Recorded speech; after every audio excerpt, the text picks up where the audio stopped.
So when a critical race theorist comes along and says that white people pass laws like the Civil Rights Acts not out of altruism but out of self-interest, well, on the one hand, I want to affirm common grace and the fact that non-Christians certainly can love and certainly do desire to do justice.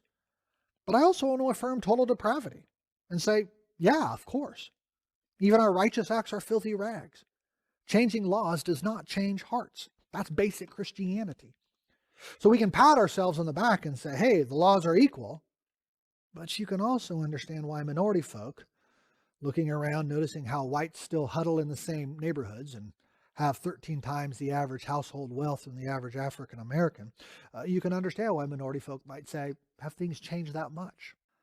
Now, I don't want to charge that little white boy in the suburbs eating a 4-square meal with racism per se, but if he is indeed sinful at birth, is it not least worth considering the possibility that he'll structure his life in order to give advantage to himself and become sinfully partial toward whatever groups he occupies, from his high school versus other high schools, from the nation he lives in to other nations, to his socioeconomic class compared to other classes, to his skin color versus other skin colors?